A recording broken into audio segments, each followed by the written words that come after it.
Hello everyone. So आज आपण बनवणार आहे मटन दम बिर्याणी. तर चला बघूया कशी करतात ती.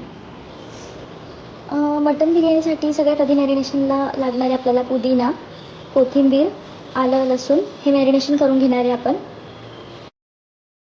आता याच्यामध्ये ती वाटण टाकलेलं हिरवं. त्याच्यात आता मी टाकते 2 चमचे लाल तिखट, 1 चमचा हळद, 2 चमचे धना पावडर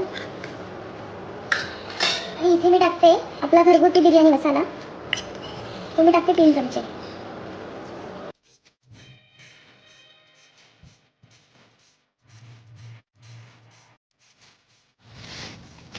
आत्ता इथे आपण दही टाकणार आहोत.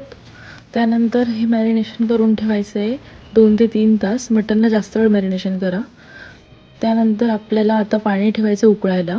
त्यामध्ये आपण टाकणार आहोत काजू, कांदा, परत 7 प्रकारचे खडे मसाले. ते उकळून घ्यायचे आणि ते नंतर चाळणीने काढून घ्यायचे. उकळल्यावर त्याची आपण पेस्ट बनवणार आहोत. त्यानंतर त्यात टाकणार आहोत आपण शिजायला तांदूळ. त्याच पाण्यात 70% तुम्हाला तांदूळ शिजवून घ्यायचा आहे. नंतर कांदा तळून घ्यायचा एकीकडे. नंतर टोमॅटोची प्युरी टाकली आपण तेलात फक्त.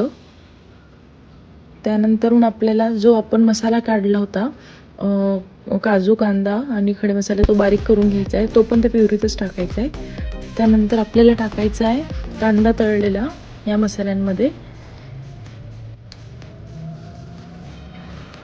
आता इथे आपल्याला मटण शिजवून घ्यायचं आहे या सगळ्या मसाल्यांमध्ये. भरपूर असं मऊ शिजोस्तर तुम्ही राहू देऊ शकतात, कारण की आपण फक्त नंतर लेयर लावणार आहोत, म्हणून मऊ शिजवा मटण.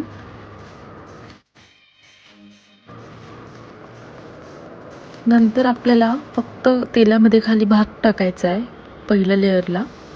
नंतर मग तुम्ही सॅफ्रॉन वॉटर, नंतर मग तुम्ही मटणाची लेअर लावा. त्यानंतर दम द्यायचा आपल्याला. कोळसा गरम करून घ्यायचा, नंतर तूप टाकायचं त्यावर एका वाटीत मध्यभागी ठेवून त्यावर पक्क्या झाकण्याने एकदम दम द्यायचा आहे. 20 ते 25 मिनिटानंतर झाकण काढून अशी वाफळलेली छान मस्त बिर्याणी सगळ्यांना तुम्ही सर्व करा आणि ही रेसिपी नक्की ट्राय. थँक्यू.